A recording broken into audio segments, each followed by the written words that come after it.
The question I want to ask you, Roxanne, is how has your time been in New Zealand with the Zeitgeist Movement New Zealand Chapter? It's been a wonderful experience. It's been so overwhelming to see that there's so many people who are genuinely interested in this direction and have done their homework and done a lot of reading and get together with other people and talk about this direction. And we deeply appreciate everything that they've done. They've worked so hard to bring us here. It's just been a tremendous experience.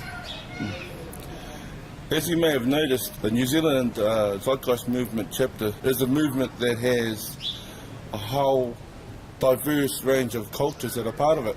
How has that been for you in terms of how we've come together to make this? Well, the Venus Project really encompasses all different cultures, all nationalities, all religions. We think that this direction is what religion advocates but doesn't have a plan to get there. So it's the way it should be. All different cultures, races, everything. What I'll take mostly is the understanding of just what it means, the family of man. You know, it really hit home for me personally more so because you're born into a family that you sometimes don't relate to, but when you meet people you identify with, you share values with, then they become an extended family. And I know more of what it means to be an extended family because I truly look at all these people that I've met here as my family more so than what I've been born into. When you share values, you have a deeper feeling towards people, and personally, that's what I would take. Other than this is a learning experience for me and Jacque too, as we're just starting this tour. The best way to present certain things as we go on and true up with the lectures and the technical aspects, but all the help that the people here have given us, even with me personally in developing PowerPoint, for instance. I didn't know how to do that, and we stayed up till 3 a.m. working on the PowerPoint. So the people have just been tremendous. I think just getting as much information as we have out there, as Peter Joseph has out there, and discuss it amongst you, and then try and, as a group, maybe approach other people, work up lectures or PowerPoint presentations that you can present to other groups of people that may not identify with this right away, but maybe give free presentations at first and maybe even charge after that to help your group survive in the monetary system too. You know, that's fine with us. And get together as a group and discuss what each one of you got out of it and how it applies to this direction. All that's important because the more you know, the more you can deal with other people. Discuss your different approaches with people and what may have worked and what may not have worked. So as a group you can grow together. And one thing that's become noticeable is there are people who have a certain idea of how the Venus Project or how the Zeitgeist Movement may look. When they look at words, they tend to interpret philosophies and structures a certain way, and that's the only way. What are ways and means that you can see for us to be able to create shared space so that we be able to have common dialogue with people who like that? First of all, there has to be an interest too. And a lot of times people don't understand what you're talking about. You may have read 50 books, but you're approaching them with the last book you read, and they haven't even read the first book.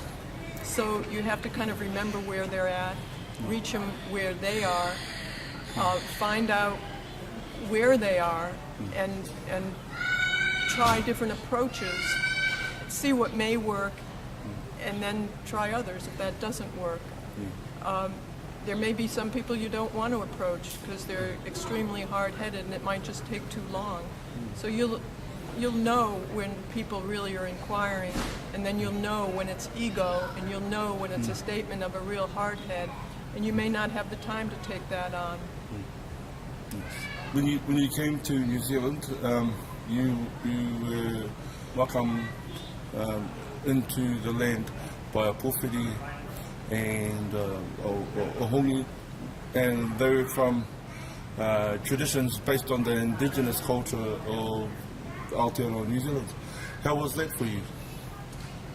That was really endearing to us in a lot of ways, because we saw your tradition of welcome, and we knew that it was very sincere and very warm, and at the same time it was an older tradition, but you had, some of it had Venus Project caps and Zeitgeist t-shirts, and we thought it was wonderful. And the more I understood the background of the culture, the more I understood just how much that meant to me, that welcome, because it came from a place of the ancestors were more civilized in a lot of ways than what we call civilized today. They shared more resources together. They didn't have money as an exchange. They didn't expect something from anyone when they did something for them. And Jacque had many experiences through Tuamotu, where he learned a lot of things about this direction, and understanding that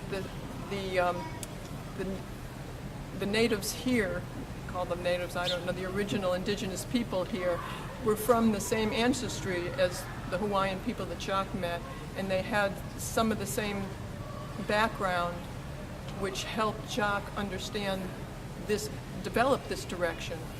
So I appreciated meeting them. In fact, Jacque said to me that you had some of the same facial characteristics as the Hawaiian people that he knew in Tuamotu.